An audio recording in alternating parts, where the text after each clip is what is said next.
Houston, we have a podcast. Diving deep into all things Texans, both on and off the field. Here's Sean Pendergast and Pro Football Hall of Famer, the General, John McClain. Welcome to Houtopia.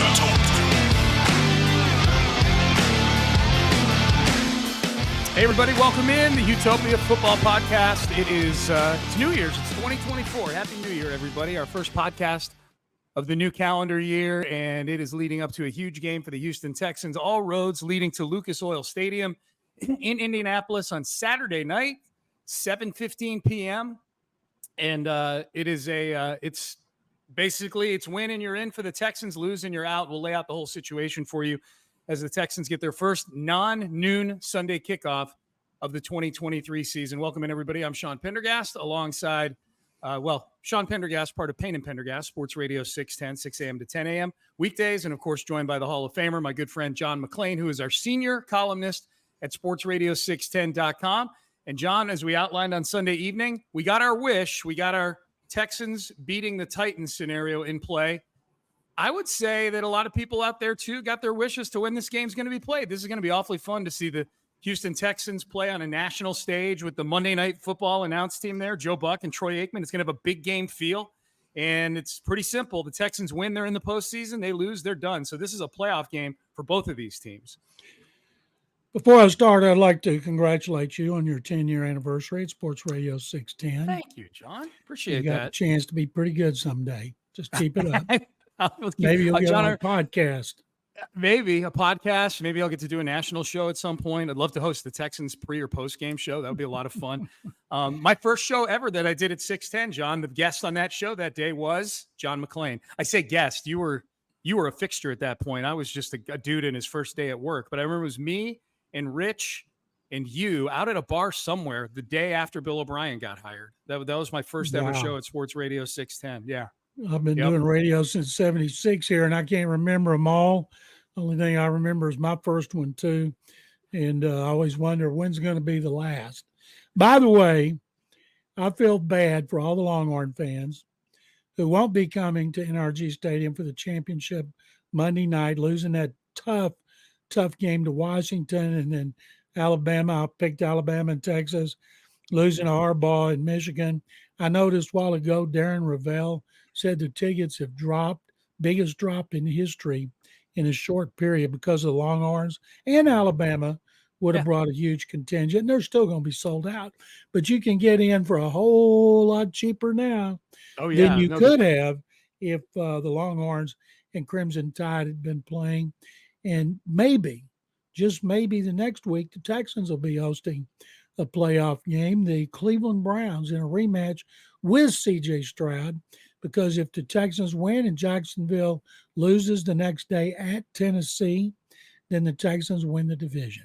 Yeah, let's I want to lay that out. But before we do that, John, just the dynamic of the Texans playing at 7:15 on Saturday night when they've been in this same routine all year long with noon starts on Sundays. Literally, they're the only team the entire year that has not had their schedule disrupted. I think they're going to be fine. They've got plenty of vets on this team that know how to just sit around all day and wait for a primetime game to get there. But just early thoughts, because we'll do a deeper dive preview on Thursday on the podcast here, John. But just thoughts on the scheduling of this game. What's it say about the Texans that the league decided to go ahead and put this game in primetime on Saturday with the Monday Night Football crew? And I guess, probably speaks a lot, I would imagine, to the box office of C.J. Stroud, I would think. I would think you're right. I'm still stunned that they have Pittsburgh and Baltimore in the early window. Even though the game doesn't mean anything for the Ravens, it's still a tremendous rivalry with the Steelers having a national audience. Texans have been one of the biggest, maybe the biggest surprise in the NFL this season. Still amazing to me, Sean. They have a chance to finish 10-7 after they finished 3-13-1, a chance to win the division or make the playoffs. But the big guns are going to be there. Joe Buck, Troy Aikman, Lisa Salters. They're going to bring out all their big guns for the Colts and the Texans. The Texans have won 4 of their last 8 there. And there's players on this team, not many, who have won in Indianapolis besides that game at the end of last year. that meant so much, but in a different way. So it's not like what used to be when they started 017 in Indianapolis before they've gone 4-4, and they need a second victory in a row really, really bad. Really bad. I mean, it's just they win and they're in, they lose and they're out, and it's really simple. And then from there, if they win, then we sit and watch on Sunday and see where they go or if they end up staying at home because they win the division. And the Tennessee Titans, who I have very little faith in after watching them last week, to do the Texans' dirty work for them. I think the most likely scenario is that the Texans are a 7 seed traveling to Buffalo. But I guess let's talk about that, John, because for a playoff picture that's been very crowded and convoluted all year long. I mean, so many teams. There was a point in the season where there were 5 or 6 teams with the same record, 7-6, something like that. It thinned out last week for sure with a couple of teams losing. And as far as the Texans go, it's very, very simple. If they win, they're in the playoffs. And if they win and Jacksonville loses, they're the division champs. There's only 3 scenarios as far as to where and who they could be playing come next weekend. I won't even say Saturday or Sunday because we don't know what day that would be. But if they win the division, they'll be home for the Cleveland Browns. It'll be a rematch of the game that just took place a couple of weeks ago. If they're a wild card, depending on what happens in the other games, they could either be the 6 seed traveling to Kansas City or the 7 seed traveling to Buffalo. Do you have a preference among all those scenarios? If the Texans are to win, do you have a favorite of those 3 different scenarios? Absolutely. They asked me on In the Loop, would you rather play at Buffalo or Kansas City or home against the Browns? I said home against the Browns. Yeah. You know, Flacco's thrown a lot of interceptions. Case Keenum didn't play in the first game. The secondary was awful. They got short. They don't need long memories because it's been so close since they played them, and they get some injured players back. Give me the Browns at NRG Stadium with a sold-out crowd any day over traveling to Orchard Park, New York, or Kansas City, even though both of those teams have been struggling lately, especially the Chiefs. But you can't beat that home cooking. John, 2 things I think. I'm 100% with you on that answer. Like I take a step back and I go, am I taking crazy pills that I don't want to win the division? Like it's the Cleveland's a good team that's playing good football. But look, Joe Flacco's played 4 or 5 games, and there have been interceptions. There should be interceptions with Joe Flacco. I think there's also an element of, boy, he's never played at this level other than one postseason his entire career. What goes up must come down. And I think 2 things about this. One, if you had said the sentence 2 months ago, as we all get swept up in Flacco mania, if you had said, look, these are your playoff scenarios, would you like to play a home game against Joe Flacco? Or would you like to go on the road to play either Josh Allen or Patrick Mahomes? I would have been like, what are we talking about here? What are we doing? So I can't just look at 5 games of Joe Flacco and be scared of that. And I understand the Browns have a good defense, but that brings me to my second point. I think to pick any of the other 2 scenarios is disrespectful to C.J. Stroud. You didn't have C.J. freaking Stroud in that game against the Cleveland Browns. Like he's been one of the best quarterbacks in the league. And all of a sudden we're just conceding that, nope, the Browns are going to do the same thing to C.J. Stroud that they did to Case Keenum. Get out of here with that. So I'm with you. Like, when do we want to stop winning divisions? Like, this is silly to me. So, not to mention it's indoors versus playing in cold weather in Kansas City or Buffalo. Like, I just either of those choices to me, I can entertain an argument. Would you rather go to Kansas City or go to Buffalo? I can sit there and debate those, and I think that's actually a fairly easy argument this year too. I'd rather play Kansas City, given how kind of just disjointed their season's been this year. They've got bad mojo around that team. I think they need an offseason to kind of reset. But to throw the scenario of them winning the division in there and go, no, let's just keep talking about these 2 wild card scenarios. That's just silly to me. I agree. Flacco, I know they're wacko for Flacco as they're screaming up there all day, every day. And I just think they may not win the game over the Browns, but it wouldn't be lopsided. I don't think on the first play they're going to hit a 53-yard gain to Amari Cooper. Even though he likes to throw the ball deep, I think they would get to him more, especially if Will Anderson's back. And we got a lot coming up on Will Anderson in the general news and notes. But to me, without a doubt, it would have to be to have the Browns here for a home game rather than playing Patrick Mahomes or Josh Allen on the road. Yeah, the more I talk about it, the sillier I think it is that we're even debating this. Not you and me. I mean, you and I are on the same side of this, but that there's Landry put up a poll about this, and I think 49% of the people agree with us. 42%, though, said they'd want to go to Kansas City. Like 8% said they'd want to go to Buffalo. That's the only thing we can all agree on is a trip to Buffalo to play the Bills would be miserable. And the wild thing about that is the Bills might not even make the playoffs. If they lose and the Steelers win, they're out.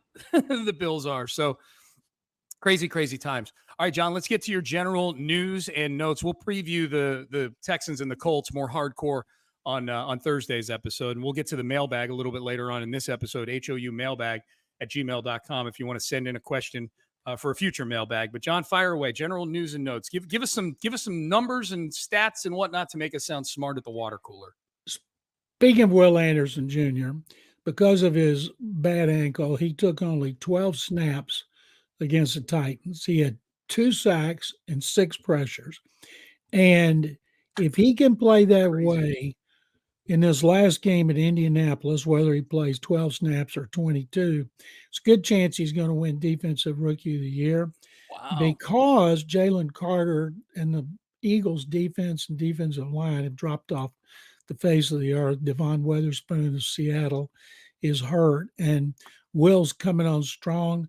And, it's strange because it's not that the Texans haven't played in primetime. They haven't even played in the late window, which is great for deadlines and those of us who want to work after the game and then go home and watch the other games. But this one, Saturday night, they got the entire national audience to watch them, and it's a great time, not just for C.J. Stroud, but other players, Nico Collins, Will Anderson Jr., Derek Stingley Jr., and I hope Jonathan Greenard, as I keep hearing him pronounced, people hear Grenard, that he's able to come back and play and add some more money onto that new contract that's coming. But Will Anderson has got a great opportunity. Another thing, Sean, about him, he had 7 sacks now. And it was very interesting that he broke the record that he shared with Whitney Merciless and Brooks Reed. Brooks played and Wade Phillips is out 3-4 and rushed a lot. And it was not J.J. Watt, and it was not Mario Williams. J.J. had 5.5 sacks as a rookie, and he did pretty well that second season with 20.5. Yeah. And Mario had 4.5 as a rookie, and then he turned around and had 14 as a sophomore. So there's time left in this season, but I can't wait with Will Anderson Jr. to see what he's going to do next season. Yeah, John, I'm with you. I think a couple things. One, boy, that would be something if Will Anderson came back to win the Defensive Rookie of the Year. He was 16-1 last week, John, while he was out injured. And now I think the new odds this week, Jalen Carter's still the favorite, a pretty substantial favorite on the odds board. But I'm with you. This nationally televised game is a big opportunity for people to get a good look at Will Anderson. I think it's a good opportunity for people who are still critical of the trade to understand what Will Anderson means to that defense if they haven't had a chance to watch him play yet. I'm with you on the ascension of Will Anderson. It's very reminiscent of J.J. Watt. Like J.J. started to figure some things out at the end of that rookie year, and come playoff time, he was the best defensive player on the field for the Texans in that postseason run against Cincinnati and against Baltimore. He was tremendous in both of those games. I think the game on Saturday, too, the primetime, I know you've got more notes to get to, but as long as we're talking about this aspect of it, I think it's a big opportunity for the nation to see what Nick Caserio's put together, too. The Texans get a lot of attention because of C.J. Stroud, and I think Nick is one of the front runners for GM or Executive of the Year because of what Stroud has done, and maybe to a lesser degree Anderson, and certainly what the team has done. That the team is in the playoff hunt in Week 18. But I think the chance to get to look at some of the little moves that Nick has made, the one-year deals that he gave to guys like Dalton Schultz, Devin Singletary, see how important those guys are to the offense. If Laramie Tunsil can't play, you've got George Fant out there playing tackle who he picked up off the street. Some of the moves that he's made since the trade deadline along the waiver wire. Derek Barnett has been a really valuable piece for this defense. Kareem Jackson got 19 or 20 snaps in the game last week. T.R. Tart got in the game and made a few plays against his former team. So bringing Desmond King back has been huge. Desmond King played 80% of the snaps and played well, other than the 15-yard penalty, played really well against the Tennessee Titans. He's basically a starter because they play mostly nickel, and he's out there in nickel. So I think it's a cool opportunity for people to kind of take a look at what Caserio has done. This year specifically, I think there's still a lot of questions about the draft last year. Seeing Kyle Hamilton get named to a bunch of all-pro teams at the end of the year hurts a little bit right now. They could have taken him with that pick that they took Kenyon Green with. But as far as like the moves this year that have affected this team, Nick's had a great season, and I think that'll be on display too. I saw a list on Monday from a national guy who had 5 candidates for executive of the year, and Caserio wasn't on there. I hope it was an oversight, because that's silly. I'll be surprised if he doesn't win it. And he was talking about Eric DeCosta of the Ravens, who's had his quarterback all year being the leader, and I didn't buy that at all. Also, never forget, right after the draft, another national guy who I should not mention because I know him and I don't want to embarrass him, wrote that the Texans franchise has set themselves back 10 years by making this deal for Will Anderson Jr. and giving up their number 1 pick, leaving out that they have a number 1 pick from Cleveland. By the way, Texans should want the Browns to lose this game that doesn't mean anything. Yeah. So it'll help their draft standing to get that first-round pick. Anyway, real quick too, John, on that Cleveland draft thing. Sorry. They should hope that they face Cleveland in the playoffs too, for that other reason, where if they beat Cleveland, then that helps the Texans draft pick. You know what I mean? Like, if the further Cleveland goes in the playoffs, the worse that pick gets, because the playoff team's draft capital is all determined by how far you get in the postseason. So beating the Browns in the postseason makes that draft pick better too. Sorry. They like to be big fans of whoever goes up against the Browns in the playoffs, if it's not them. And speaking of sacks, Texas have had 14 in the last 3 games. That's more than anybody in the league. And they've tied their all-time record of 45 sacks set in 2015. So if they just get 1 against Gardner Minshew, they will set the team record. Hopefully they get a lot more than 1.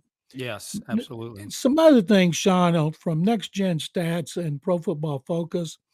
This is not a surprise. Next Gen Stats, which is compiled by the NFL, the best thing that Texans do is stop the run.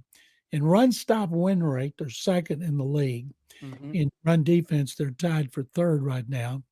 And their pass rush win rate is 3rd. So 2nd against the run, 3rd against the pass, not surprising. These next 2 won't be surprising either. Their pass block win rate is 10th in the NFL. And their run block win rate is 20th. No surprise. All those stats line up with what we think of them from watching them, what they do best. I'll be honest. And I would be real curious, John, like, what was their run block win rate like a month ago? Because my guess is it's improved over that period of time. Every week. They've run the ball much better the last 3 games. Even the Cleveland game, they ran the ball okay. It's just that game got out of hand. The game, you had to throw the ball. Davis Mills came in and threw the ball 32 freaking times in the second half of that game. So, I hate to say this because my compass has been so off with the Texans over the last few months.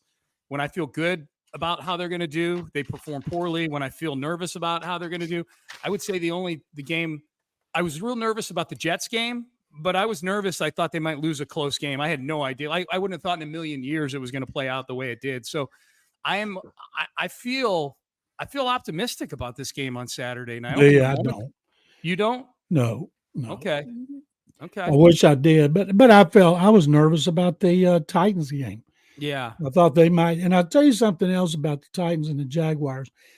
For Texans purposes, they would want Ryan Tannehill to be the starting quarterback because he's trying to get an audition for a new job. Yeah. Plus, he's healthy. Will Levis is not. So if Tannehill is starting against the Jaguars, I think it gives them a better chance to pull an upset. And looking at Pro Football Focus's grades for this past game, and you mentioned George Fant, when he replaced Laramie Tunsil, who had a groin injury. And in this last game, if you can walk, you got to play. You got to be all hands on deck. And it doesn't matter if you can't play but 5 plays. Everybody's got to be in if they can be. Tunsil, of course, is their best lineman. His pass blocking was graded 84.7. His run blocking was 75.2, both number 1. Juice Scruggs, according to Pro Football Focus, had his best game as a pass blocker, 82.5. Michael Dieter, another Nick Caserio pickup who didn't even play at a position for the Dolphins last year, has now been their fourth starter going back to losing Scott Quisenberry. Dieter was 78.6 in pass protection. Shaq Mason 74.3. Charlie Heck 73.8. And this is, we know, we don't need to see these stats. They're much better pass protection than they are run blocking. Tunsil was 75.2, Scruggs 59.8, Shaq 66.5, Dieter 50.8, and Charlie Heck 41.6. And Fant was 75.5 on pass blocking and 53.7 on run blocking.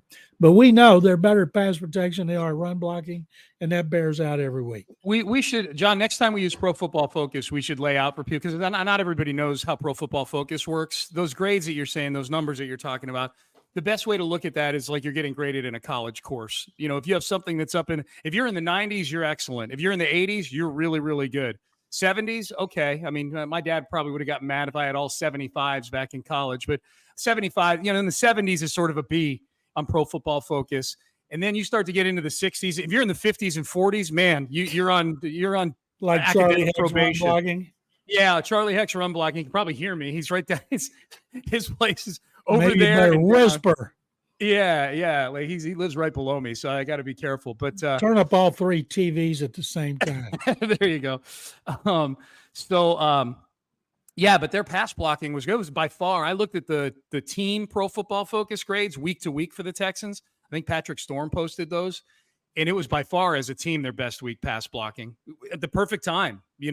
Against a team they struggled pass blocking against 2 weeks ago up in Tennessee, mostly because of Juice Scruggs, which is I loved hearing that 82 for Juice Scruggs. The fact that it was against the same personnel and team that he struggled against 2 weeks ago gives me a lot of optimism about him going into year two, that this is a guy who picks things up quickly and he doesn't make a lot of mistakes over and over again. That's really, really good. As a line, they were 85.3 blocking, pass blocking last week. That's a B. As a unit. Yeah, it's really good. It was by far their best performance since that stretch early in the year where they didn't give up a sack for a few weeks in a row. So that's great. You got any more notes, John? One more. Okay. Texans are, as I mentioned earlier, tied for third against the run after being last by a long shot last year, 170 yards a game. They're giving up 88.5. This is the first time since 2018 when they were 11-5, won the AFC South, lost to Indy in the playoffs. Yeah. And that was when Romeo Crennel was defensive coordinator, that they've been in the 80s. But if you take it up, let's see, they played 16 games. For the last 14 games, they're averaging 79. Yeah. So they've been great. So I can't wait to see. They're going to shut down Jonathan Taylor, who just hammered them 2 years ago. He was hurt last year. Right. Killed them. Yeah. He's going to see a whole new run defense, and it doesn't matter who's on the field. They didn't have Malik Collins and Jonathan Greenard, and they still play great run defense against Derrick Henry and the Titans. This is the game in which everybody learns Jonathan Greenard is Jonathan Gennard, but Gennard better be on the field. Yeah, no, he needs to be on the field. And John, yeah, like D'Amico's touched on that this week. Like that game in week 2, that was a different team on both sides. It was, but a very different Texans team. Zach Moss ran all over them that day, John. And I like that you go back to week 3. That to me, in terms of just how you assess and handicap the Texans, if you were looking at them purely like, okay, I need to make a prediction about how I think this team's going to do in such and such game, I don't even look at the first 2 games of the year. The Baltimore and Indianapolis games, I don't even look at them. This season started from that the team that we're seeing now, to me, started in week 3 against Jacksonville. And then it just became, they got their legs under them. Then they became a team that just played close games and found ways to win. They've been a little inconsistent over the last month or so, but they put themselves in a really good position. John, I'm curious, and we'll get to the mailbag here in a second. If you think they're going to shut down Jonathan Taylor and they've got C.J. Stroud healthy, why is it that as soon as I mentioned optimism about the game, you're like, oh, no. Because of the mustache. No. Seeing the mustache play too well against him. Who's the mustache? Gardner Minshew. That's been his Minshew. nickname. Okay, yeah. Well, his rookie year, the mustache. Gotcha. Okay. I think his mullet some, is more glorious than his hair is more He's glorious. played some really good games against him. Not throwing 5 touchdown passes, but just enough to beat him, as he did in the first game. Anthony Richardson ran for 2 touchdowns, then he got hurt and left. Minshew comes off the bench and leads them to a decisive victory. Stroud threw for 384 yards, 2 touchdowns, no interceptions, triple-digit rating, and they still got hammered. Yeah. Yeah. Well, I mean, the dynamics, it was 28-10 at halftime. Like the yardage stats are tough to, it's tough to assess in a game that's so out of hand. I do know this, John. I remember being in the press box for that game in week 2. And at the end of the game, coming over to Clint Stoerner before we went down to go do the post game. And I said, I learned one thing in this game. CJ Stroud's not the problem. Like they got blown out by the Ravens in week 1. It's close at halftime, but they got blown out in the second half. And in that Colts game, they pretty much got blown out. I mean, they were out of it for most of that afternoon. They threatened a little bit in the second half, but couldn't get over the hump. But you could watch the game with your own eyes. They forget about it. It was 384 yards. It could have been, 250, just watching the throws he made and watching how he read things and watching how he did, and didn't throw any interceptions for 3 more weeks after that too. So yeah, this will be fun. This will be a whole lot of fun on Saturday night. 6 times. That's still the season high. Yeah. That's right. He got sacked a bunch in that game. All right. You ready to do the mailbag, John? Sure am. Let's do the mailbag. All right. You can email us houmailbag@gmail.com, houmailbag@gmail.com. And let's start it off. Our guy JR in Spicewood. He's the first one in. Hey guys, love the show. Listen religiously. After Dell got hurt, CJ joked that Tank could be back for the Super Bowl. How is Tank's injury progressing? And if the Texans make a deep run, could he possibly return? Keep up the great work. Let's postpone the offseason for as long as possible. I agree with that last part. John, I know the answer, but go ahead and give JR his answer on Tank Dell and him coming back and how he's doing. Tank is doing really well. He doesn't have any crutches or anything, and he'll be back in the off-season program. And he can't come back this year because the Texans have already used all their they've used up all their returns from you only get, as a team, you only get 8 returns from IR for the whole season, and Kaimi Fairbairn was the final one for the Texans. Boy, that was a good decision, wasn't it? Yeah, it was. John, that was, I'll say this, like, that was really cool to see Tank walk out and do the cannon thing before the game as the rep in H-Town representative. Like, that was, I was encouraged just to see Tank walking normal and walking out there. Not that I expected this to be an injury where all of a sudden he's walking like Captain Hook or something like that. But that was, we're less than a month removed from him breaking his leg, and he's walking out there to lead the team out onto the field. That was cool. Quick one here from our guy Dave in Buffalo. Who do you guys have right now as your favorite to win the whole thing? John, if you had to pick a Super Bowl winner right now, who is it? I'm picking Baltimore because I picked them before the season, so I'm hoping right. Ravens will make me look good, because seldom do I look good. If you had to pick a non-Baltimore team, who would you pick, John? 49ers, I think, as long as Brock Purdy stays healthy. I think they would have won the Super Bowl last year if they had lost all their quarterbacks, and I think the 49ers are the most well-rounded team. Like the Ravens, they're set up to win outside in the playoffs with great running games. Christian McCaffrey's hurt. He's got a calf muscle. They're going to let him rest. He can rest now for 3 weeks, so they should be 100%. Baltimore's in good shape physically, but I think the 2 best teams, I'd love to see it come down to both of them.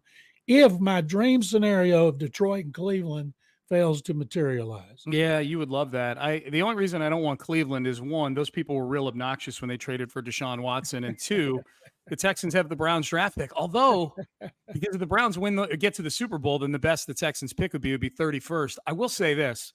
That is a juicy, sexy storyline if the Browns win a Super Bowl with Joe Flacco at quarterback, and then really, because they spent so much money on him, have to start Deshaun Watson next year. Like, that's Flacco's gone to some other team, maybe even in the division. Maybe goes to Pittsburgh because they're tired of Kenny Pickett. And that'd be a good one. Couldn't you see that, right? I mean, they got all the pieces, and you throw Joe Flacco in there. Yeah, that'd be fun. Rudolph and Flacco. Yeah. I love it. All right, John, our guy Chris in the ATL emails in, and he says, in my opinion, the Colts player who always hurt the Texans with explosive plays was T.Y. Hilton. Man, I hated that guy. Calls him the clown. He said, who is the clown on this Colts team you believe the Texans must prevent from making big plays to secure a win on Saturday? And he says, Jonathan Taylor, Michael Pittman Jr., or Will Mallory, who's the tight end. Well, first of all, that goes back to a quote Jonathan Joseph, of all people, never, ever in his whole career had any kind of quote that could be Right. misconstrued as controversial. But I was there. He said it. He said he acted like a clown. And to T.Y. Hilton's credit, that's when they came here for the playoff game. I believe maybe it was regular season because they won both times in Houston that It was in year. the playoff. It was the wild card game. Wild And I card. think, He showed up T.Y. in a Hilton- clown mask as he got Yeah, off that's the pretty bus. funny. Great sense of humor. But remember, he always called NRG Stadium his home away from home. And it's good that he's not there. To me, everything starts with Jonathan Taylor. You got to agree. stop him. If you stop him, then at least you can get after Gardner Minshew, who has some mobility but is not a big running threat. When he moves, he's always wanting to throw the ball down the field. But it starts with JT, didn't play in that first game. You know he's hungry to look good against the Texans. He almost had 100 yards in that game in which Carolina didn't even show up Sunday. Yep. This is from Edmund, John, as we keep things moving with the mailbag here. On ESPN.com, I saw Bill Barnwell's list of top players in the NFL at each position. And I just to back up, Barnwell did his all-pro team. I saw it this morning, so it may have dropped overnight. The only Texan on the list was Shaq Mason. He was the second team right guard. Do you concur is Edmund's question. So, John, I'll take it both ways. Do you concur that Shaq Mason has had a good enough season to be recognized like that? And two, I think more so, do you concur that that's the only Texan that deserves any mention in something like this? No, because you're going to say Shaq is one of the 4 best guards in the NFL this season. I don't see it. Right guards. I think if I remember, Barnwell's piece actually literally went left tackle, left guard, center, right guard, right tackle. Well, maybe he has researched them all, and it was just a week here at the position. Shaq's been pretty consistent. Sometimes he's mediocre. Sometimes he's better than that. But at his age, he got a new contract. He's the only guy that started every game in the line. His durability should be praised. But I'd be surprised then if he was one of the 2 best right guards in the NFL. The Texans' best player overall is Laramie Tunsil. He consistently grades high as a pass protector. And Trent Williams, I'm sure, was his first one. I can't even remember who the second one was. But when you're as bad as the Texans were for so long, you're not going to get a lot of love. Next year is when they'll start to get a little love with some of their players. And because keeping them on position like that, there's so many good pass rushers out there. Will Anderson is number 3 in the NFL, ahead of TJ Watt in pressures. Yeah. I mean, that's amazing. He's a rookie, but I wouldn't say he's one of the 4 best defensive ends in the NFL because there's so many great ones. Yeah, he's got a chance to be that. John, the thing I'm looking forward to this offseason, I don't know how you feel about it. I like the NFL Top 100. I know it's decided in kind of a, janky way. They pull a bunch few of players vote. Yeah, a few players vote. I've never talked to a player who's actually voted. I've asked all of them that I've ever talked to. None of them have voted, but whenever I watch, for one, I love the presentation. The presentation's great with all the interviews. Presentations are best. You've probably been interviewed for some of them. I'm guessing you've popped up on the NFL Top 100 talking about some of these guys at some point when you've talked about them. The presentations are great. Like just little 3 or 4 minute vignettes about each guy. I love that stuff. To me, it's tremendous. And I think the rankings themselves tend to line up pretty close to, who cares? It's the NFL Top 100. Except I'm anxious to see where CJ Stroud pops up in the NFL Top 100 this year, given the year that he's had, obviously, given how down a year it's been for quarterbacks. And I think generally speaking, people really like CJ Stroud. I think there's a popularity element to it as well. I think it's why he's 3rd in Pro Bowl voting last I looked, among all players, not just quarterbacks. Like, I think there is something very, very easy to like about CJ Stroud. And I'm really anxious to see if I don't think he'll be top 25. I'd be shocked if he's not top 50 though in this thing. Top 50 means you're one of the top 7 or 8 quarterbacks. I could see him being up that high in the NFL Top 100 this summer. I would think their number 1 would be Laramie Tunsil, no matter where he lines up. Usually Laramie's in the top 25. He's still their best player. Stroud, just because he's played better than some other quarterbacks, doesn't mean he's going to be better, because players that vote, you think there's like 2,000 players in the NFL, about 300 cast their ballot, but I think a lot of them would still go with the guy they know and are popular. One of the reasons CJ's so popular, he's religious and he's sincere about his faith. He also comes from a football crazed part of the country in Ohio, where they love him with the Bengals, they love him with the Browns.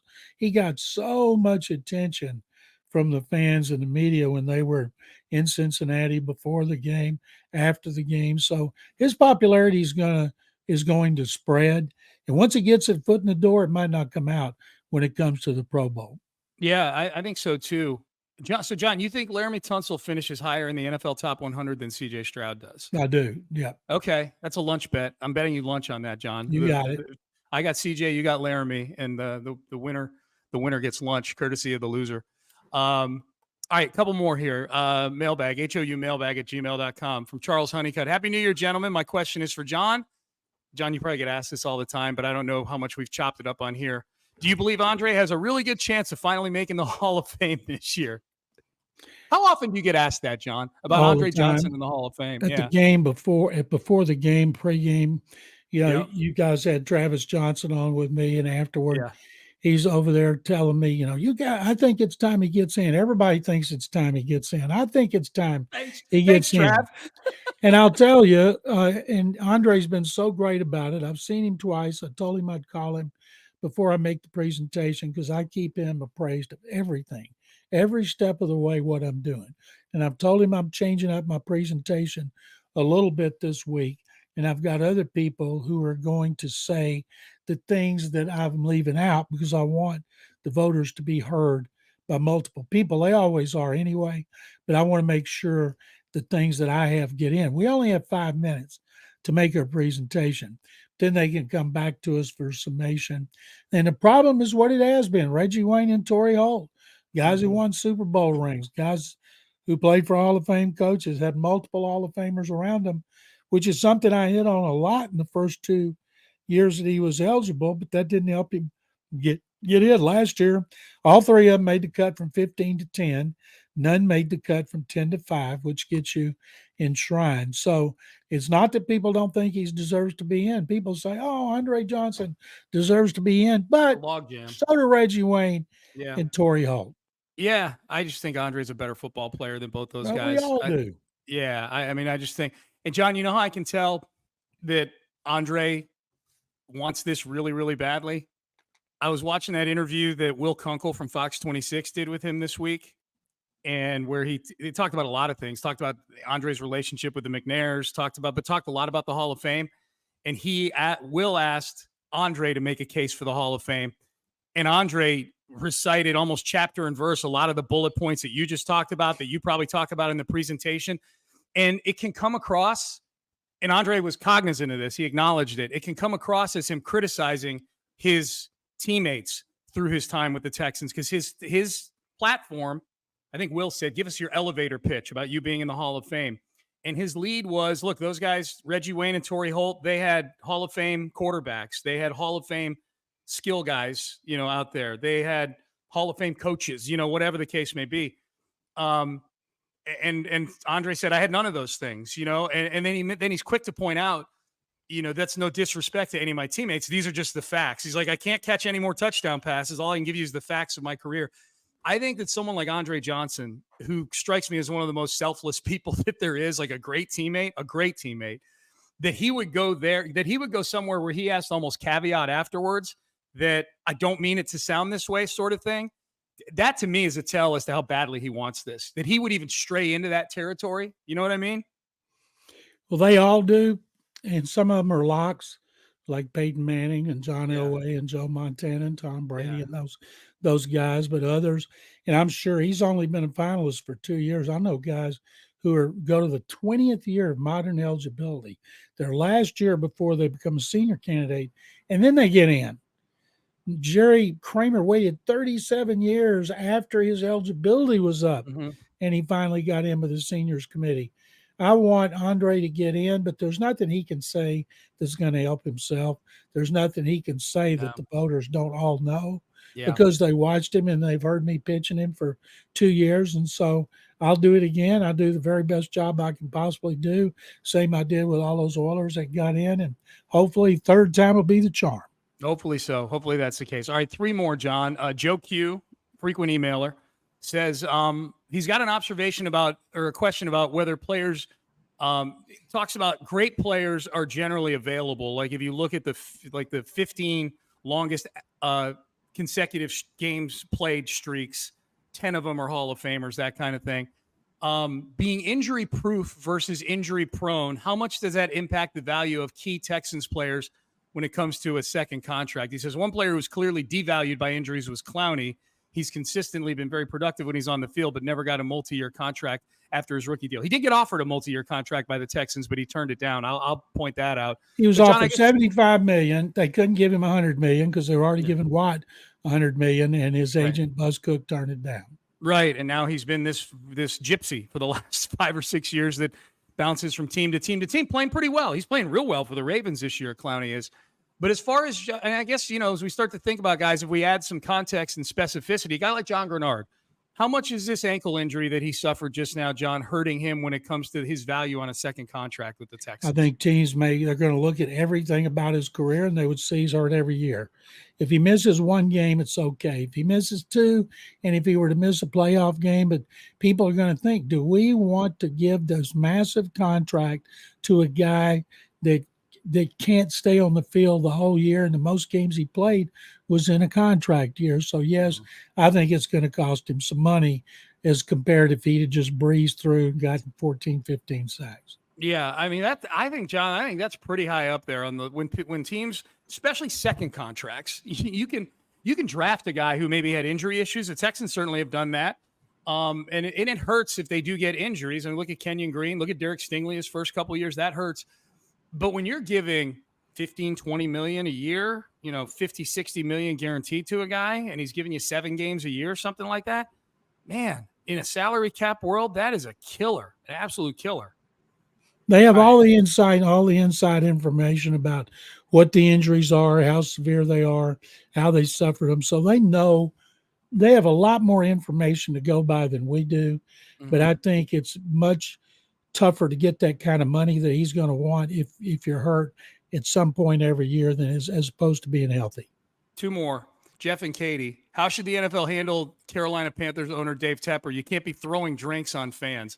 Suspend him for the season of all team and league activities. Get him out of there. You would? Okay, so if you were Roger Goodell, who, by the way, works for Dave Tepper and the other 31 owners. Well, he worked for Dan Snyder, too. Yeah, no, for sure. I'm being tongue-in-cheek.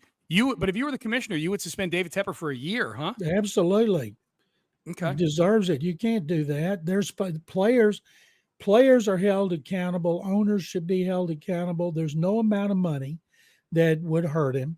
If you took away a draft choice, that's just hurting players and the team. They got nothing to do with it other than being terrible. So they're already missing so many draft choices. I would get him out of there. Now, what he'll probably do, they'll suspend him for multiple games, tell him to take a hike, and that'd be the best thing that could happen for the franchise. Dude, John, you hit the nail on the head. I'm like, God, I hope they suspend him for a year. And the Panthers, I don't want him to win a Super Bowl or anything, but they win like 9 games next year, and then he comes back and they're back to picking first in the draft. That would be the greatest thing ever. All right, last one, John. This is from our friend Rick Tyndall, who texted me before the podcast to say, is it too late to get a question in for the mailbag? And I said, no, just text it to me, Rick, and I'll ask John.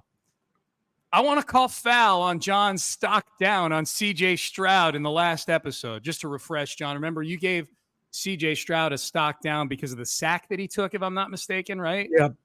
Yeah. Rick contends it was really a 4th stock up for the Texans O-line for only giving up 1 sack on a previously concussed C.J. Stroud. John needs to stick to the rules. That just shows you how little Rick knows about football, because the offensive line didn't give up that sack. C.J. Stroud gave up that sack, and Rick knows it. Stevie Wonder could see it. But and also, Rick, who would you have given that other stock down to? That's one thing. We were really, really reaching deep to come up with players, and that's all I could think of was the sack. Yeah, we were thin. We were thin. Actually, Rick's a football genius, Cougar fan, good friend of mine. No, I know. Rick's great. I thought it was funny. He was so passionate about it. He texted me like 10 minutes before we started recording. Is it too late? Is it too late? he just wanted to tell you to stick to the rules. He's the Stroud police, John. He's not going to let you besmirch the good name of one Coleridge Stroud the fourth. All right.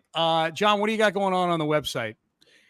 I have a column that was posted this morning about the Texans and their opportunity in Indianapolis and what it all means and what their history has been there, including going back to the last game of last season. And it's so fun going down memory lane. Actually, all those seasons, but Texans owe them. They need to get revenge for the first game. Yeah. They need to get revenge for that playoff game they blew here to Andrew Luck, in which the whole team looked bad. And then I got another column up there with them, and I'll have a column. I think I'm going to do one tomorrow or today on Will Anderson Jr., what he needs to do to be voted Defensive Rookie of the Year, what a great opportunity is for him, D'Amico Ryans to finish second, and Nick Caserio to be given some love for Executive of the Year. Are you buying any of this Puka Nacua gaga again about getting Offensive Rookie of the Year? No. Yeah. Vegas, Peter King, who didn't mention D'Amico one time and only mentioned a name from the Texans as Stroud, not having his vote for Offensive Rookie of the Year, it was Puka Nacua. Yeah, Peter King who's had his quarterback all year.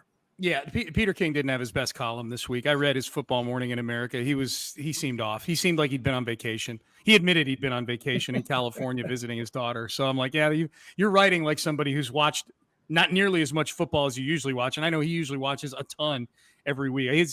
Nobody puts in more time to their Monday column than Peter King. No. So I'm not throwing shade about his work ethic, but he was anything that involved the Texans. I'm like, all right, I see where they stand on your radar, PK. All right. If they win this game, I'll guarantee you they're going to get a lot of love in Football Morning in America by Peter King on Pro Football Talk and NBC. I can't wait. What an opportunity. This is going to be so much fun on Saturday night. I have no idea when we're going to record our game recap because I'm done with the post-game show at like 1:15 in the morning. Let's do it Sunday. Let's do it after the game Sunday so we'll know who's what. Oh, what it looks like. Yeah, good call, John. We'll know what the whole scenario is. Yeah, there you Buffalo, go. Buffalo, the late game, so we'd be doing it like at midnight?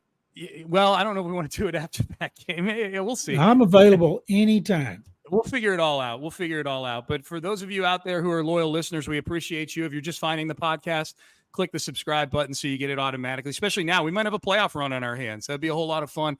And hopefully you've been enjoying things this season. And if you click that subscribe button, it helps everybody involved, including the two mugs that you're looking at here if you're watching this on the video stream. Big thanks to James Jackson, our producer. Love starting 2024 with James. Does a great job with the podcast, getting it out to all of you. So for the Hall of Famer, John McClain, and for our producer, James, I am Sean Pendergast. We are out of time. We'll see all of you on Thursday for a preview of the Win and You Are In game on Saturday night between the Texans and the Colts. Have a great week, everybody. Thanks for watching. If you enjoyed this video, please don't forget to give it a thumbs up and subscribe to our channel for more content like this.